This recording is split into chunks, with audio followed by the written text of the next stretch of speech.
Pinayagan ng Legazpi City Regional Trial Court Branch 10 ang hiling ni Baldo na maglagak ng 3 million pesos na bail kapalit ng kanyang pansamantalang kalayaan. Sa 7 pahinang utos ni Judge Maria Teresa San Juan Loquiliano, nakasaad na walang kasong isinampa laban sa alkalde. Si Baldo ang itinuturing na utak sa pagpatay kay ako Bicol Party List Representative Rodel Batocabe at police escort nitong si SPO2 Orlando Diaz. Noong January 22, inaresto ng Philippine National Police Criminal Investigation and Detection Group ang alkalde matapos madiskubre ang mga baril at bala sa bahay nito. Sumailalim si Baldo sa inquest proceedings pero pumirma ito ng waiver of detention bilang kondisyon sa preliminary investigation.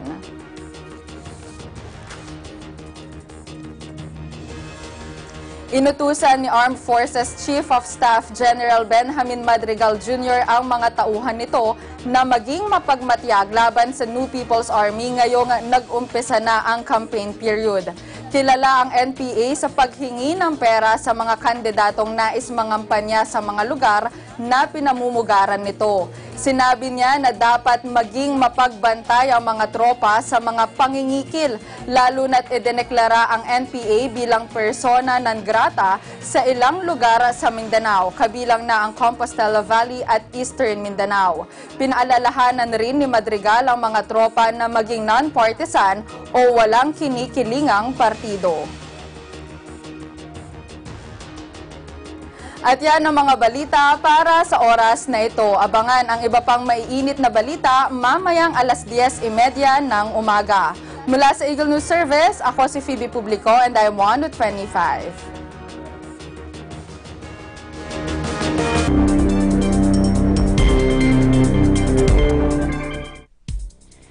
We live in interesting times. Today's stories. Venezuela's Guaido warns the military against blocking aid. Ex-President Carmona says Venezuela is an absolute tyranny. Spain's right and far-right rally against the Prime Minister over Catalonia. Hungarian Prime Minister gives State of the Nation speech. Embattled Virginia governor says he won't resign. U.S. Democrat Elizabeth Warren kicks off her 2020 run. Acting Attorney General Whitaker says he hasn't talked about Mueller to President Trump. The National Enquirer to thoroughly investigate Bezos' claim.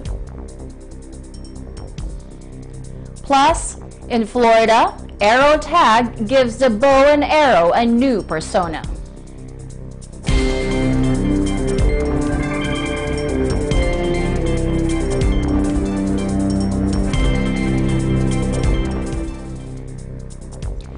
Hello everyone, I am Rose Papa Angeles, bringing you stories from around the globe.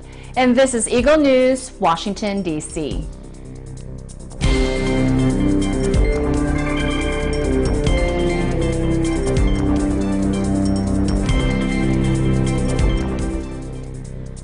Venezuelan opposition leader Juan Guaido charges that those blocking badly needed humanitarian aid from entering the country are almost genocidal and warns the armed forces it is a crime against humanity. Y yo entiendo que quieran bloquear este elemento porque los hace los victimarios, los hace casi genocidas en un momento donde por acción u omisión asesinan a venezolanos. La acción, por ejemplo, del FAES. La acción, por ejemplo, de los que asesinaron a niños protestando. La acción de los que mataron a Fernando Albán. Yo entiendo que quieran negar este elemento. Y por omisión, cuando no permiten la ayuda humanitaria. Esto tiene responsable y que lo sepa el régimen. Esto es delito de lesa humanidad, señores de las Fuerzas Armadas. Desperately needed aid being stockpiled at Venezuela's door is at the heart of political duel between the two men fighting to lead the oil-rich nation, Juan Guaido and Nicolas Maduro. Guaido recognizes Venezuela's interim president by around 50 countries has pressed the all-critical military to allow the mostly American humanitarian aid to reach the most vulnerable population, or around 300,000 people. Maduro insists the shortages plaguing the country are caused by Washington's punitive sections, and he has vowed to stop the, quote, spectacle of fake humanitarian aid. Using a tanker truck, 2 container trucks and barriers, the army has been blocking the Tienditas border bridge since Thursday. Several hundred meters from there on the Colombia side are the hangars where the emergency aid is being stockpiled. For John Magdalena of the Polity Consultancy, the confrontation between the two men is a major event that is inevitably leading toward an escalation between the government and the opposition, as well as between Maduro and the country supporting his adversary. Magdaleno said, in the end, it's in the hand of the United States. They are the ones who can use force. President Donald Trump's administration, which has insisted that all options are on the table, has frozen the accounts of Venezuelan leaders and unveiled fresh sanctions to bar Maduro from accessing revenues from oil his country sells in the U.S. Magdaleno said before possibly resorting to force, Washington is exploring all other options first, adding this chapter on humanitarian aid foreshadows a far more significant escalation that could trigger a military intervention. However, Assistant Secretary of State for Western Hemisphere Affairs, Kimberly Breyer, has insisted that the U.S. has no intention of entering Venezuelan territory by force to distribute food and medicine. Pedro Carmona, who briefly led Venezuela in 2002 after Hugo Chávez's failed coup, says the country under Nicolas Maduro has become an absolute tyranny. Yo llamo al gobierno al régimen chavista madurista como una tiranía absolutista, ¿no? No hay una paja que se pueda mover en el país si no está intervenida por el Estado, ¿no? O por el régimen, ¿no? Estoy de acuerdo, y lo estamos viendo, en que haya intentos de que entre ayuda humanitaria en un pueblo menesteroso, hambriento, que se muere por falta de medicamentos y por el colapso del sistema de salud.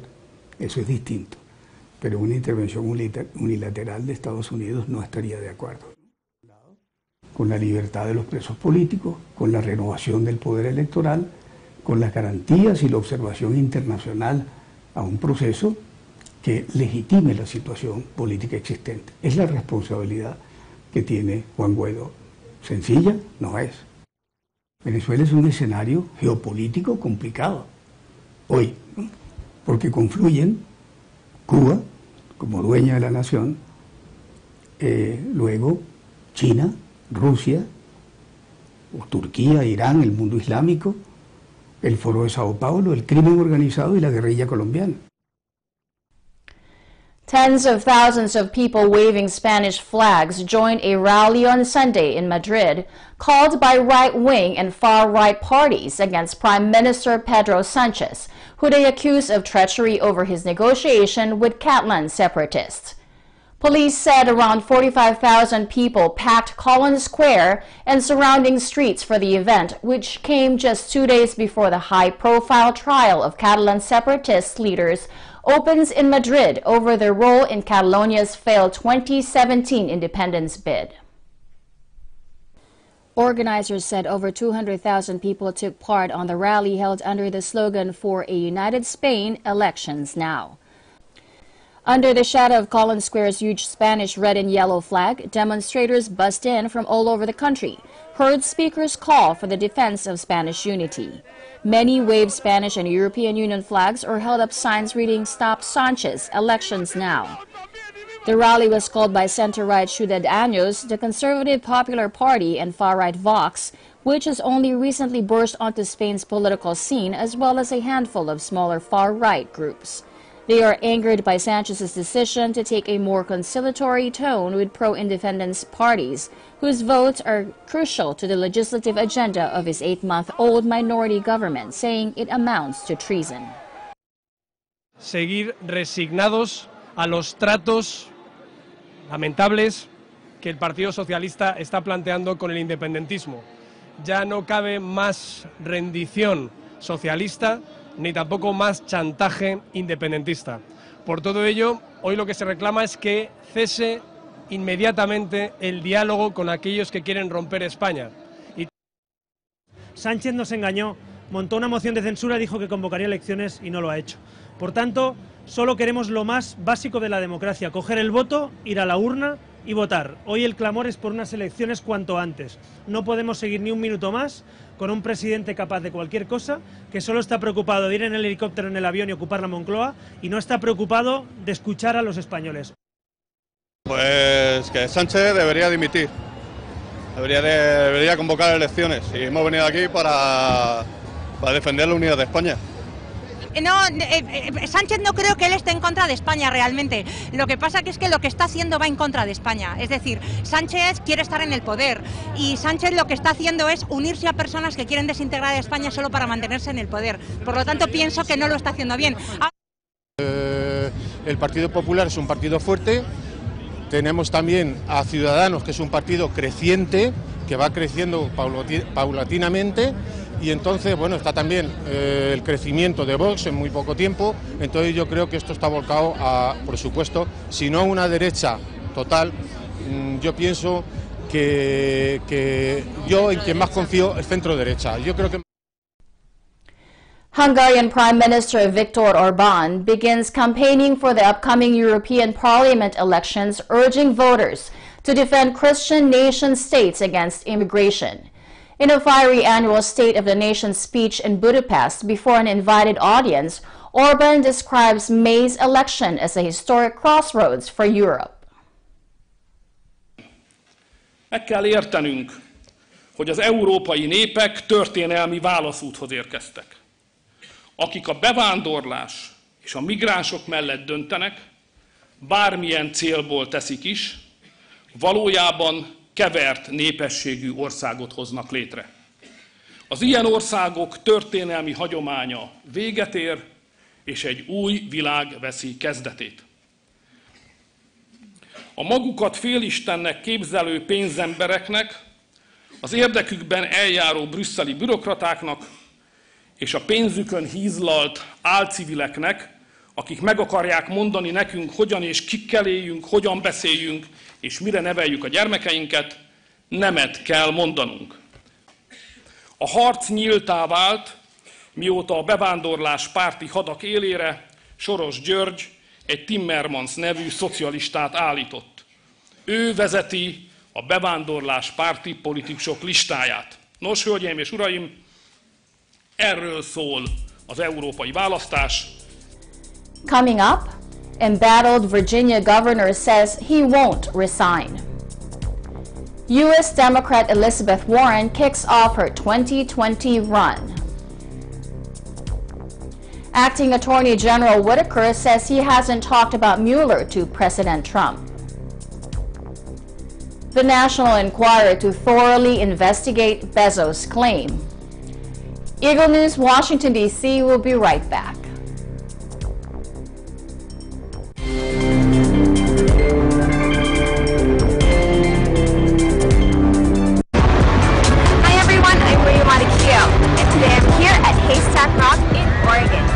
This famous rock formation is a great place to witness sunrise and sunsets.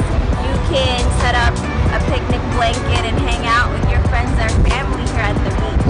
For more stuff like this, tune in to ABC Digital Nest. I'm Rio, and I'm 1 with 25.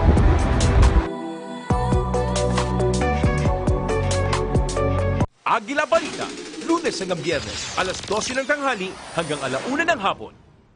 ASEAN in Focus, Monday to Friday, 2 to 2:30 p.m.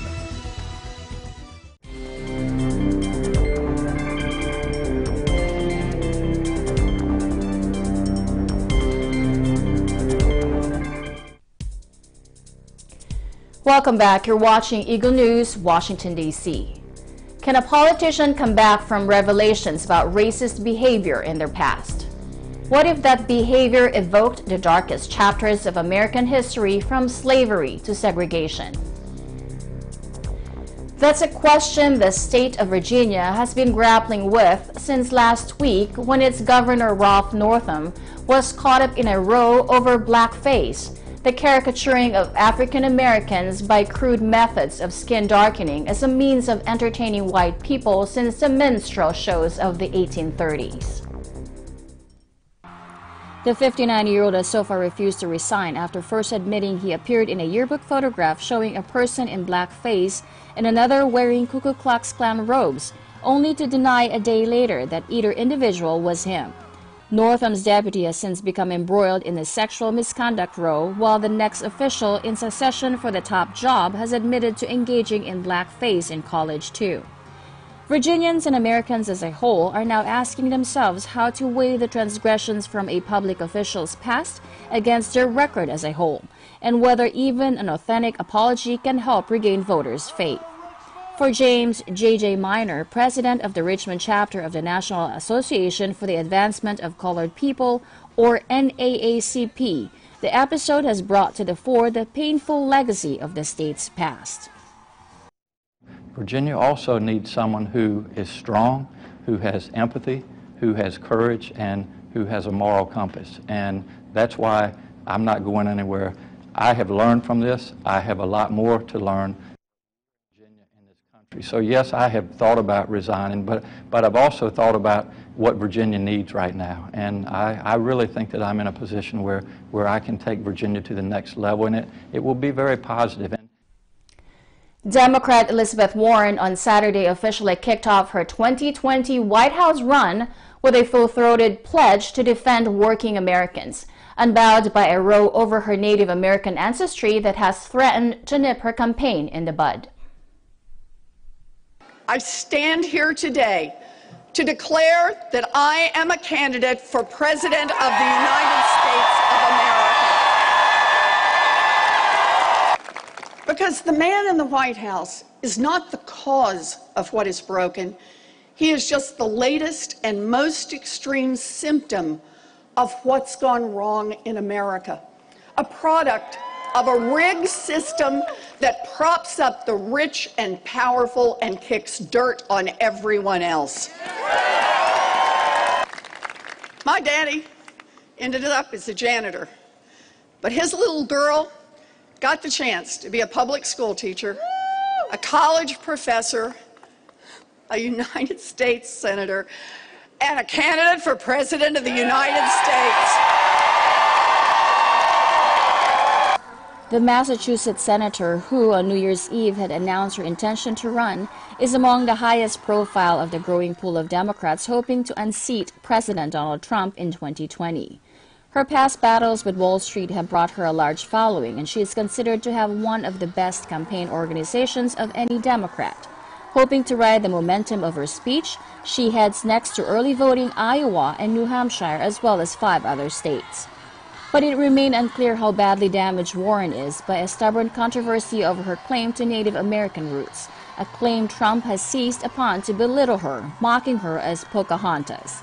Hoping to put the controversy to rest, Warren released DNA tests in October, but this backfired when they showed her to have only negligible amounts of native blood dating back generations. Warren ultimately apologized to the Cherokee Nation. The matter reared its head again this week when the Washington Post published what it said was an official 1980s document in which Warren listed her race as American Indian. Acting U.S. Attorney General Matthew Whitaker says he hasn't interfered in any way with the investigation into Russian meddling in the 2016 presidential election and says he hasn't discussed it with President Trump. The department has continued to make its law enforcement decisions based upon the facts and the law of each individual case in accordance with established department practices and independent of any outside interference. At no time has the White House asked for, nor have I provided, any promises or commitments concerning the special counsel's investigation or any other investigation. We have followed the special counsel's regulations to a T. There has been no event, no decision that has required me to take any action, and I have not interfered in any way with the special counsel's investigation. I'm sorry. It's a yes or no question. Have you communicated anything you learned in that briefing about the investigation to President Trump? Yes or no? Mr. Chairman, As I've said earlier today in my opening remarks, I do not intend today to talk about my private conversations with the President of the United States. But to answer your question, I have not talked to the President of the United States about the Special Counsel's investigation. So the answer is no. Thank you. Whitaker said Special Counsel Robert Mueller's investigation into possible collusion between Donald Trump's campaign and Russia in the 2016 presidential election is close to being wrapped up. Mueller will submit his report to Whitaker unless he has been replaced as Attorney General by Dan Bill Barr, who has been nominated to the post but not yet confirmed by the Senate. Without elaborating, Whitaker said he is comfortable that the decisions that were made are going to be reviewed. Mueller, a former FBI director, was named by Deputy Attorney General Rod Rosenstein in May 2017 to look into Russian meddling in the 2016 election. Mueller's team has indicted a total of 34 people, but so far no charges of outright collusion between the Trump campaign and Moscow have been filed. On Friday, 66-year-old Roger Stone, a veteran Republican operative and longtime Trump advisor, was arrested at his Florida home by FBI agents on charges of making false statements to Congress and witness tampering.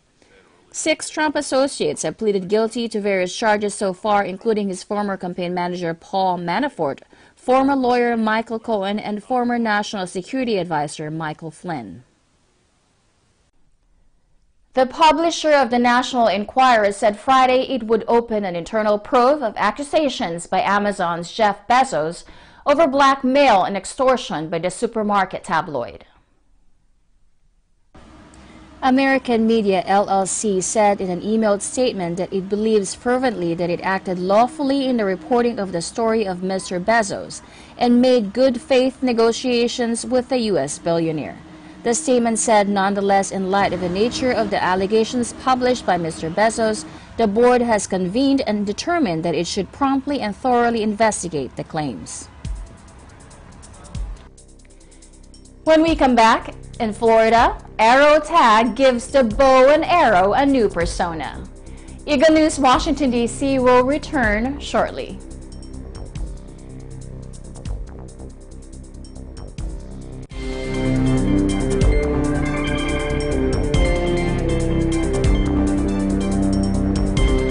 Umalis na kayo! Hindi nyo na ako mapipigilan! Sino pa napapuli sa'yo? Sabi mo sa akin! Hindi nyo alam nararamdaman ko. Hindi lang ito simpleng kalungkutan. Hindi kami papayag kami ng bubuli namin barangay! Ako si Joaquin, classmate mo ng high school. Joaquin? Yes. Ikaw yung nambubuli sa akin nung high school pa tayo. Ano? Kausap ko si Stella. Sabi niya, wala naman akong magawa kasi lagi ako kinukulit, paulit-ulit. Tigilan mo na raw siya dahil nakukulitan daw siya sa'yo. Kailan pa ka naman talaga, di ba? Manliligo kay Stella, wala ka namang pera. Ang gumawa niyan sa'yo, pagbubunan tawag dyan! Lahat naman ng tao ay dumadaan sa mga pagsubok. Mas maraming dahilan kung bakit kailangan mo mas maging masaya kaysa maging malungkot. Huwag kang mawawala ng pag-asa. Dahil kapag nangyari yon, doon ka talo.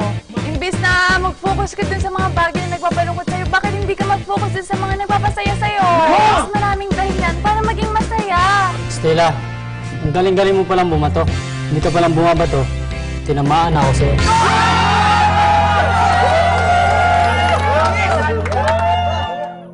ASEAN in Focus, Monday to Friday, 2 to 2:30 p.m.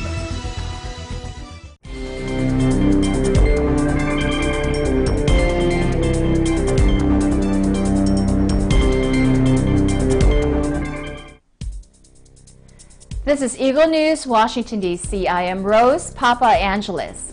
Everyone's heard of laser tag. Replace the laser gun with a bow and arrow, and voila! You have arrow tag. Check out this latest craze. Angela Corpus with the deeds. Archery is beneficial for your health. It can give you steady hand-eye coordination, focus, and can strengthen your upper body. You could call it an interesting workout. We took our skills to Laser Ops Extreme Gaming Arcade. It's a family entertainment center that is great for all ages. Hey, so Laser Ops, a 25,000 square foot gaming arcade. It's was first adapted to have just a laser tag center, 8,000 square foot laser tag center, and then we converted the back area here to a sports court and birthday party rooms and a full-size restaurant. And so now we're 25,000 square feet of arcade, tactical laser tag, archery tag, and bazooka ball. Both in the past and in the present, archery was used in different ways. In the past, archery was a skill that was used for military purposes and hunting. But now it has evolved into a sport. So I brought the EBC crew with me to battle. This is archery tag. Yeah, archery tag actually was created by someone, and it's a 5-on-5 competitive game actually. And the gentleman who created the game actually named it archery tag. He created the bows and arrows. He created the entire thing. He created a competitive game so that it can be done for competitive purposes. What made this place interesting was gaming evolution. Archery tag was a unique experience because it allowed us to tap back into our primal state, but have fun at the same time. Don't worry, the tips of the arrows were replaced with foam. However, the reload time and aiming required a lot more focus. Here's the thing about archery. If you talk to people, they love something about archery. People love to shoot bows and arrows. You might have done it in a camp when you were a kid. You might have never done it, but it's always sort of a magical thing. You know, you're like, oh man, bows and arrows. I don't know what it is about it, but it sort of takes on its own persona. When you get out there on the court, it's exciting, it's exhilarating, you get fired up about it, and it's challenging, you know? Laser Ops also offered state-of-the-art laser tag, virtual reality gaming, and bazooka ball. By the way, we took a detour through the awesome virtual reality game, the Hologate. I gotta tell you, it felt real.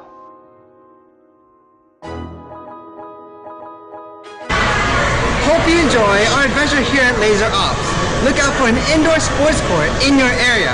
I'm Angelo Corcuz, signing off from Tampa, Florida. I'm always 125. Thanks, Angelo. That is today's Eagle News, Washington, D.C. Join us tomorrow for stories that matter to you.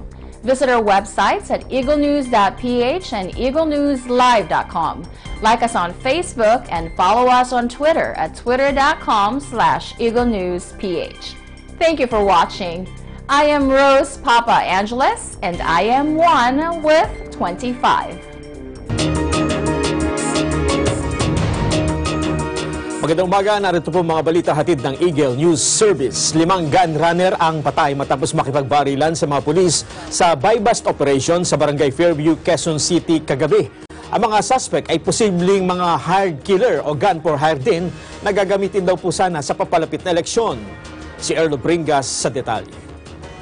Nauwi sa barilan ang ginawang buy-bust operation ng District Special Operation Unit ng QCPD sa isang paupahang bahay na ito sa De Vega Compound, Barangay Fairview, Quezon City kagabi. Agad na nakatunog ang target ng operasyon na si Michael De Suyo, na pulis na palang kanyang katransaksyon at 4 pang kasamahan nito. Kaya dito na sumiklab ang enkwentro. Ang resulta, dead on the spot ang 5 sa loob ng bahay. Binilahan ng DSOU ng 12 units ng caliber 38 pistol ang mga suspect. This is a complete gang ng at least 5. Hopefully na ito na yung bulk ng grupo. Parang umarkila lang sila dito, 1 week pa lang. Ayon sa mga pulisya ay itong bahay na ito ay nagsisilbing safe house nitong mga suspect. Dito rin yung nagsisilbi nilang tirahan habang isinasagawa yung illegal na transaksyon hindi lamang dito sa Quezon City at posibleng sa iba pang parte ng Metro Manila. Sugatan naman ng pulis na nagpanggap na poster buyer na si PO1 Ronald Pornea. Ayon sa NCRPO, si De Suyo ay nagsusupply ng mga baril na nagagamit sa iba't ibang mga krimen. Posibleng hire killer din si De Suyo at 4 pa nitong kasamahan na posibleng sangkot din sa iba't ibang mga krimen. And we're checking also dahil possibly they're also used as hired gun killers na pwedeng magamit ito sa darating na eleksyon. So nagkaroon ito ng monitoring surveillance for the past weeks and days and nagkaroon ng magandang lead. Inaalam pa ng pulisya ang pagkakakilanlan ng 4 pang mga suspect na nakuha sa crime scene ng 12 caliber 38 pistol, 2 caliber 45 pistol, 3 caliber 38 revolver mula sa mga suspect at mga pera. With this accomplishment, malaking bagay ito doon sa ating Oplan Salikop and Oplan Omega, Paglilansag Omega. Dahil sa itong pagdating na eleksyon na gusto natin na mabawasan kung hindi man ma-account natin lahat ng mga loose firearms and other firearms which could be used to further violence in this particular election. Para sa Eagle News, Earl Blingas, I'm 1 with 25. Samantala, inilabas na po ng Philippine National Police ang bilang ng election hotspots para sa May 13 elections. Sinabi ni PNP Chief Director General Oscar Albayalde na nasa 701 na mga lugar ang tinuturing na election hotspots sa nalalapit na halalan. Sa naturang bilang ay 42.9% ng 1,324 na lungsod at munisipalidad sa bansa. Dahil dito, kinokonsidera po anya ng PNP ang pagbabago sa deployment ng mga pulis.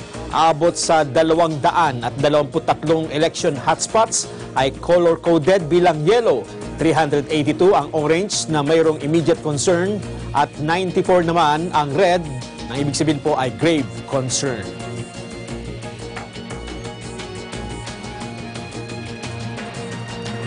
Ang motorcade campaign po ng mga kandidato ay gustong palimitahan ng COMELEC at MMDA. Alamin natin kay Eden Santos. Eden?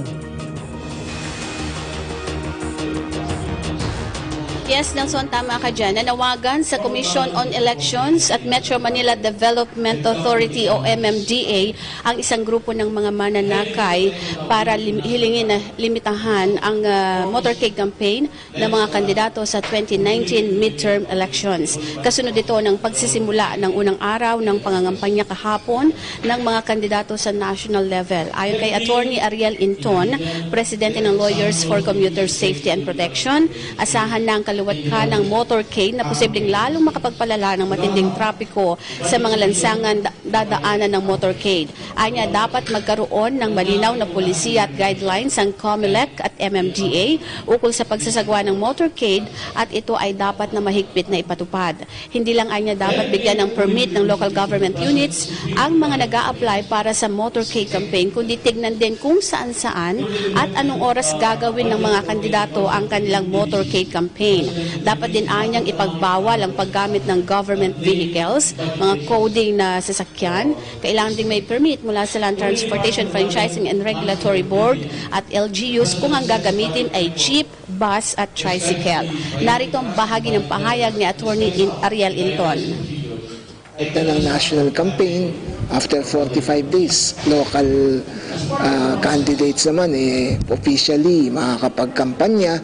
So asahan mo dyan na napakaraming motorcade. No? Kasi isa sa pinaka-epektibong pangampanya yung motorcade kapag ang pinagbasihan mo yun sa yung makapag-cover ka ng mas malaking area kasi mabilis unlike pag house to house naglalakad ka lang. Despite na meron social media ngayon at meron mass media kung saan pwede ka mangampanya, wala pa rin, ang mga botante gusto pa rin na nakikita nila yung mga kandidato personal. At saan mo dyan na yung motorcade, isang pamamaraan yan ng kampanya sa lansangan. At nakikita natin na may epekto to sa traffic kapag hindi ito nagkaroon ng malinaw na polisiya. Halimbawa, anong oras? Mungkahi pa ni Inton, dapat may parusa sa mga lalabag tulad ng disqualification sakaling ito ay mapatunayan. Sa panig naman ng ating co-op party list na dumadalo sa Broadcasters Forum, pabor sila sa nasabing panukala. Sa katunayan, ay iminungkahi nila na gawing Sabado at Linggo ang motorcade lalo na dito sa Metro Manila dahil wala namang pasok sa paaralan kaya bawas na ang mga pasahero. Pero gate ng party list na huwag namang limitahan ang bilang ng mga sasakyan na sasama sa kanilang motorcade, lalo na tulad nila na national scope tulad ng mga senador. Para sa Eagle News, Eden Santos, I am 1 with 25. Eden, meron lang akong isang katanungan na i-propose ba dyan sa Broadcaster Forum na magkaroon ng mga no motorcade zone, lalo na sa Metro Manila. For example, sa mga lugar na sobrang sikip na talaga ng trapiko. For example, ay itong EDSA, kahabaan ng Commonwealth, kung saan ay may ginagawang MRT. Meron bang ganyang proposal, Eden? Well, hindi naman natin na itanong yung anggulo na yan, Nelson. Ang tinanong lang natin ay kung pabor ba sila doon sa paglilimita ng motorcade campaign dahil nga sinasabing ito magdudulot ng pagsikip ng daloy ng trapiko. Ang sa kanila ay kung sila ay mangangampanya at merong mga programa sa isang lugar, sana man daw yun ay pabayaan at hayaan na lang dahil sa isang area lang naman yun. Pero kung sila ay tatakbo yung kanilang motorcade at lilibot sa iba't ibang lugar dito sa Metro Manila, ang kanilang nabanggit nga ay pwedeng gawing Sabado at Linggo yan upang makaiwas naman dun sa pagsisikip ng daloy ng trapiko na isa sa binabanggit na dahilan. Mamaya muli natin itatanong yan para magkaroon tayo ng idea kung ano ang kanilang reaksyon, kung dapat ba silang magpanukala na magkaroon lamang ng mga area kung saan pwedeng magsagawa ng mga ganitong aktibidad ang mga kandidato. Maraming salamat. Eden Santos live po sa isinasagawang Broadcasters Forum. Samantala, tuloy-tuloy po ang kampanya ng iba't ibang mga kandidato. Nasa probinsya na po ng Bataan ang grupong Hugpong ng Pagbabago. Ito sa ikalawang araw ng campaign period para sa national level. Doon po nila isasagawa ang isang campaign rally na pangunahan po ni Davao City Mayor Sara Duterte. Atin pong alamin ang iba pang detalye mula po sa ating Eagle News correspondent dyan po sa Bataan, Larry Biscocho. Larry, magandang umaga. Magandang umaga. Sa pangalawang araw ng kampanya ng national level at para sa senatorial candidate ng Hugpong ng Pagbabago ni Davao City Mayor Sara Duterte ay dinagsa ng daang-daang mga tao dito sa lalawigan ng Bataan o dito sa Freeport area Bataan sa bayan ng Maribeles. Nasa line-up ng senatorial candidate ni Davao City Mayor Sara Duterte, sina dating Special Assistant to the President Bongo, Ringo Estrada, J.B. Ejercito, Cynthia Villar, Dong Mahondadato, Sani Angara, Francis Tolentino, dating PNP Chief Ronald Bato de la Rosa, Pia Cayetano, Coco Pimentel, Bong Revilla at Jiggy Manigat.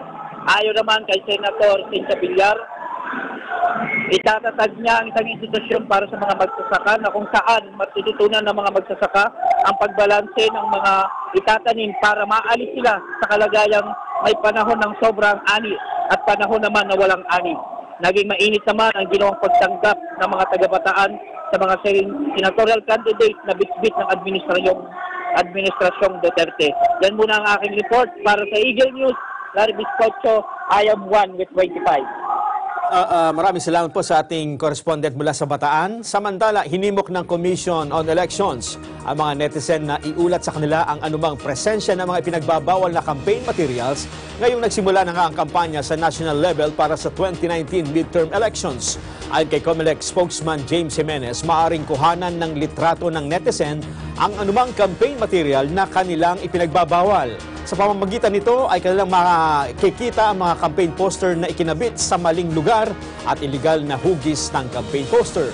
Maaari din po itong i-report sa COMELEC sa kanilang mga social media accounts sa facebook.com/COMELEC.PH, sa twitter.com COMELEC at sa instagram.com/COMELEC-TV. Anya, huwag lamang kakalimutan ang paggamit ng hashtag na sumbong sa COMELEC. Inatasan naman ni AFP Chief of Staff General Benjamin Madrigal Jr. ang mga sundalo na maging alerto sa mga aktibidad ng New People's Army o NPA. Kasunod po ito ng umiiral na campaign period para sa midterm elections. Kilala ang NPA na nangingikil ng pera sa mga kandidatong nais mangampanya sa mga lugar na mayroon silang operasyon. Ayon kay Madrigal, idineklara ng persona non grata ang NPA sa ilang lugar tulad ng Compostela Valley at Eastern Mindanao. Dahil dito wala na anyang dapat maganap na pangingikil sa mga nabanggit na lugar. Ang iba pa pong mga balita, ihatid namin sa aming pagbabalik.